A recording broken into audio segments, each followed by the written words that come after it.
What was like the most exotic or strange trip for you, and how did it maybe changed you, or I don't know, broadened your perspective to something?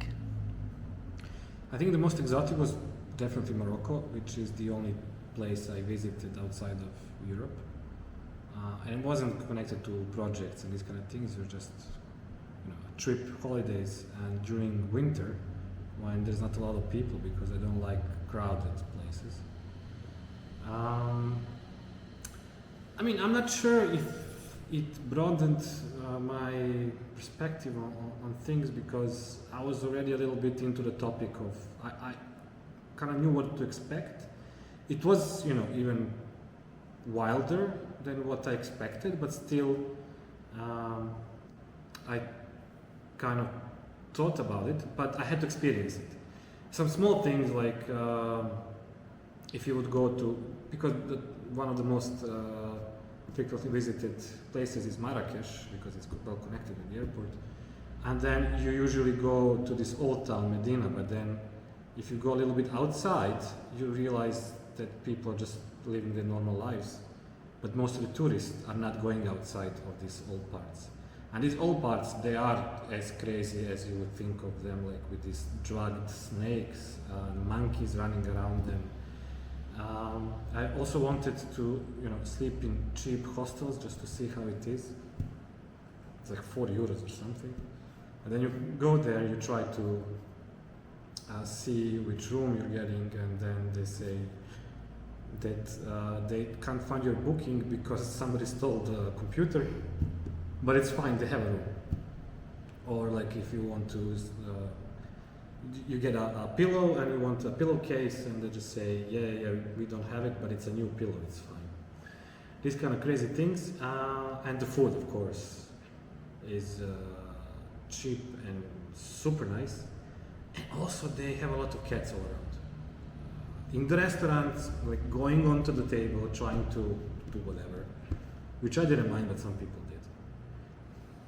But if I would have to think where I actually learned a bit more, or that something that changed my perspective, would be if I would go to some activity where I would speak to people, where I got to do something with people. And this mostly would be international volunteer camps, because they offer you a lot of time to explore the community.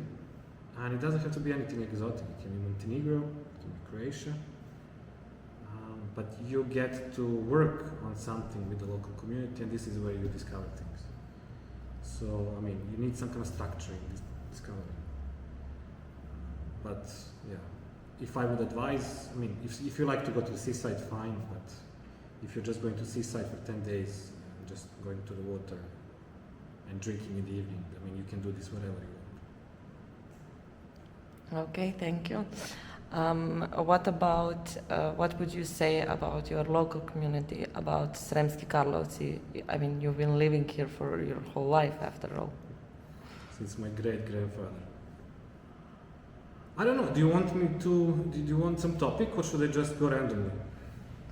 Let's see what it happens when you go randomly. Okay, let's not go straight away from the negative note. It's the usual thing when people come here, they're like, oh, this is so beautiful, you're so happy to live here, and you're like, yeah, stay more than 1 week here. It is a little bit different. If you go and visit other towns and you get their stories in Serbia, you do realize that at least position of this town is really special, I would even say, because Novi Sad, Belgrade are really nearby, and you get things which other places don't. If you talk about smaller towns, because this is one of the smallest, actually the smallest municipality in Serbia, of 50 square kilometers.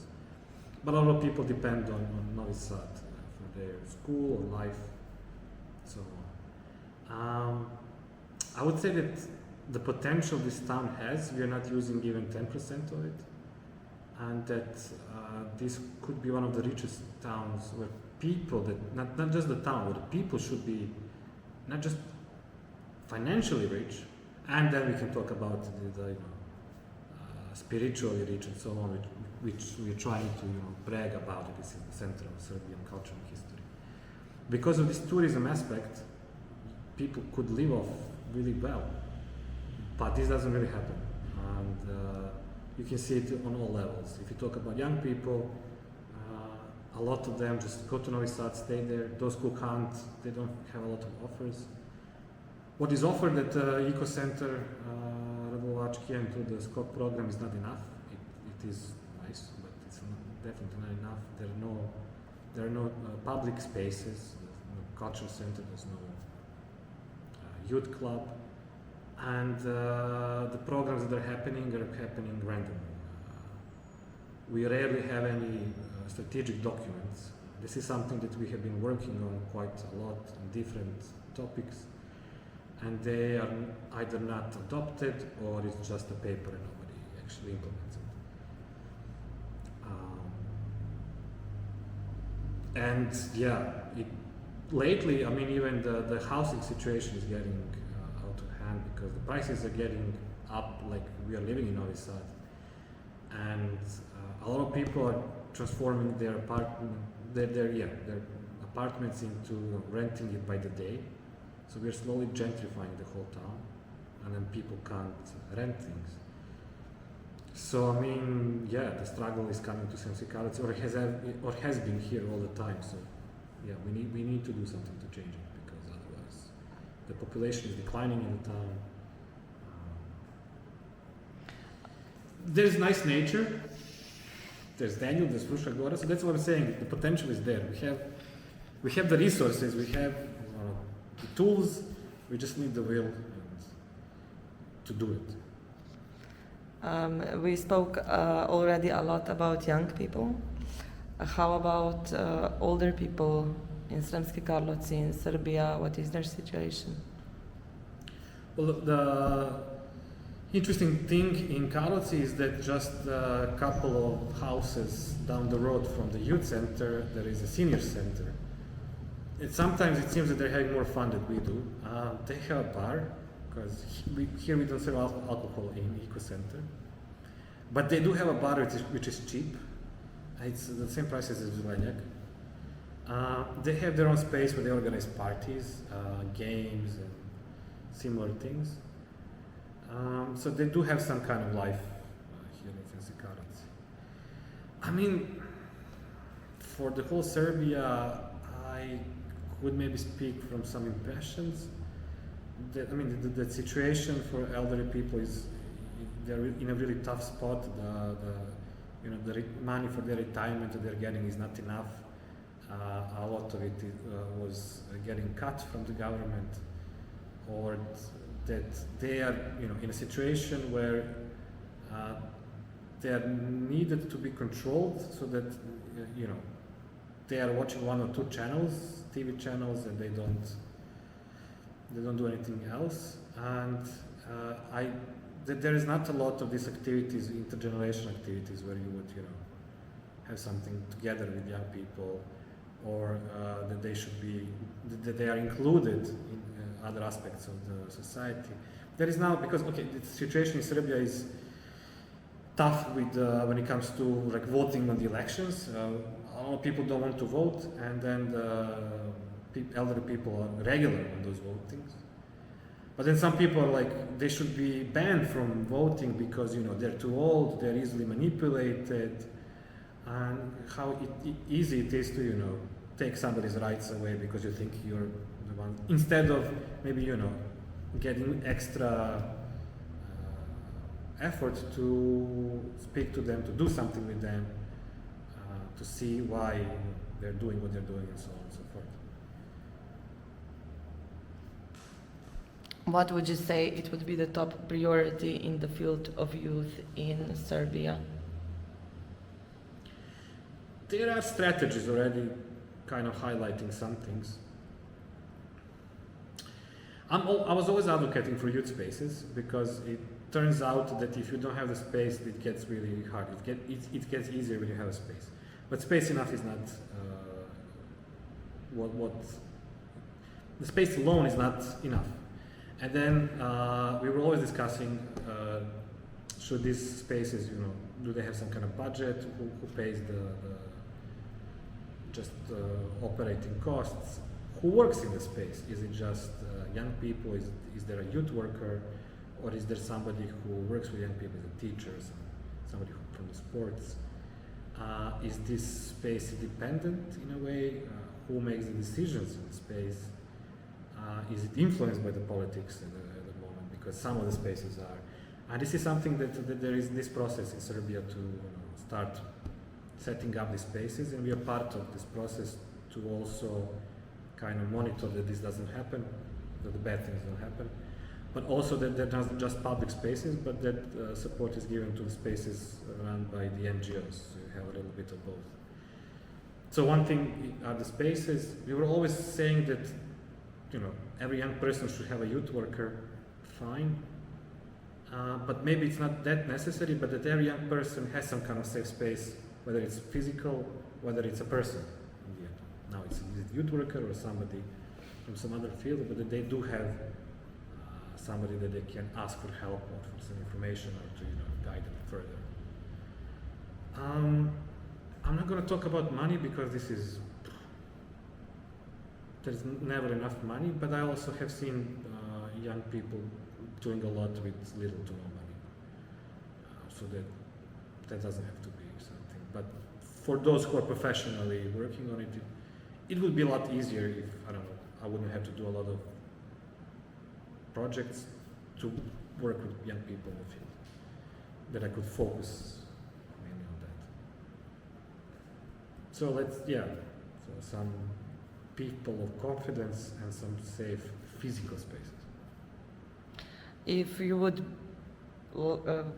be prepared and to share one anecdote that was like very memorable to you during your work. Yeah, I'm just going through my mind to see which one is okay. I mean, trying to find one, because there's a lot of these stories from work camps where people get injured, and it's somehow funny, but it's funny to me at this point. I can share one, because obviously international volunteer work camps influence me a lot, and they're a good starting point for some people to get into this world. And then I remember we had some volunteers from, doesn't even matter, Spain or something like Italy. And we were working next to Danube, clearing out some bushes, something like this. And we thought it was obvious, how to use an axe, how to use some of the tools. No, it wasn't obvious at all. It turned out that the Italian guy broke his head with an axe. So it broke the head, not got cut. He didn't get cut because he was trying to cut a willow tree, which is flexible, and then the axe bounced back to his forehead. Immediately, the same day, we saw that another volunteer hurt his hand because he would use a spade, so to dig a hole. He wouldn't use his legs; he would use his hands for it, and he would do like this with spade. And from then on, we made a rule. Okay, first day is just to getting to know the tools. No sharp things, a lot of no's, and it works. And then some people are looking at us like, are you okay? Why are you telling me how to use a spade? And then we tell the story. Okay, and then they get it, right? Then they're like, okay, fine, yeah, okay, I listen to you. I mean, protection safety is important, and some things that we think are obvious, they're not really obvious, but especially when it comes to international groups, especially on work camps, because sometimes it's their first international experience and first time they're using tools in their life, which is good, but they need to learn. Okay, so yesterday we also talked about some reality here in Serbia with young people and the protest. What would you say to other young people in other countries right now? Well, interestingly enough, some of the spillovers went in the nearby countries, like when there was tragedy in Montenegro and in North Macedonia, or Macedonia, I don't know, not to insult anybody. They also started with some of the students organizing protests to ask for accountability. In Macedonia, they even tried something with direct democracy, but it kind of didn't last too long in the end.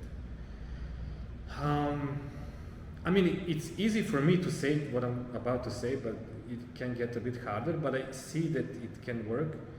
And I would say that, they should try, however the crazy idea sounds, as long as nobody's hurt. As long as they have some examples of good practice from somewhere, that young people should try to do something, and they should really figure out what it is that they want to do, in a sense. So it can be something simple. It doesn't have to be, how to self-organize through principles of direct democracy to overthrow a regime. That's like, okay, level 10. And I'm not sure if it's going to work, but the self-organization works. Which, if somebody asked me before, I would say, "Are you crazy? Who's going to do that? That's impossible." So it is possible, but it can be something simple, like if you want to fix something in your local community, you can self-organize to do it. And this is a thing that I also learned. We were teaching young people like how to behave in a system. When they have to have a permit, they have to have this paper, that paper. Yes, if it works, but if it doesn't work, you should make sure that you know what you're doing. If you're planting a tree, there are rules where you should and when you shouldn't. But sometimes it's okay just to plant a tree even without a permit, and that's sometimes what I'm doing. So to question the system that is around them, but it has to come with an act, some kind of activity, and to be prepared that they will risk a little bit. So there is some kind of risk involved, but this is where they learn. I can just imagine how much have students in the decades developed, psychologically through these 9 months. I can't imagine what are they going to do in 5 years. They accumulated so much experience that we didn't accumulate for 10 years. I mean, I don't know, we'll see what's going to happen. Maybe they can get out of this crazy and damaged, but I don't think so, because you can see that they still have energy. So, try to do something, organize resistance where it is. It doesn't have to be something big. It can be, somebody wants to cut the tree, self-organize. And what I've seen, if it makes sense, then the wider community will stand behind you, even though you're a young person. As soon as the first comment, the young people, they don't know what they're doing. Second one, third one, they slowly start flocking, and then it's like, oh, it's our children, we need to protect them, and so on. Okay, and what kind of message would you give to youth workers? Take a nap.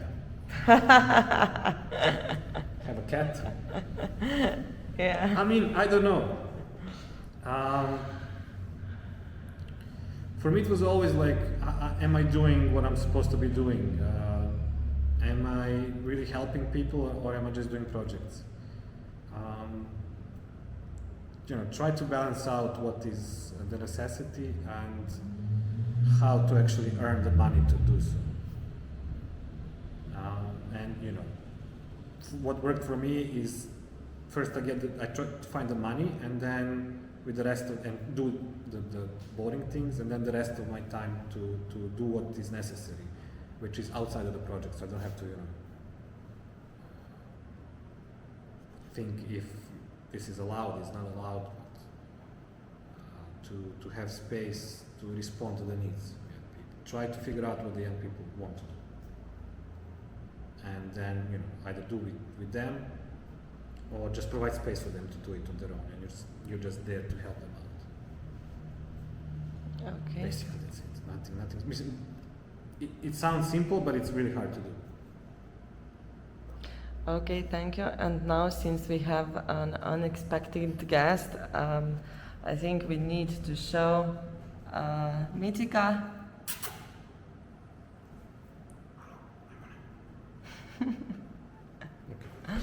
Okay.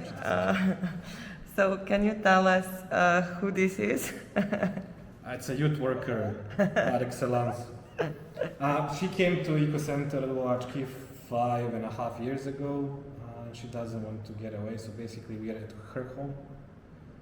And funny thing is, when we have children's camps, she hates it. When we have young people, so at least high school and up, so 15 years and up, she likes them. She likes to stay to play with them. So she understands what a youth center is by definition. So she's a cat youth worker. Okay, thank you for this podcast. Would you like to say anything else to the world, to the young people, to the youth workers, to... Rest is resistance. With cats preferably, right? With the garden.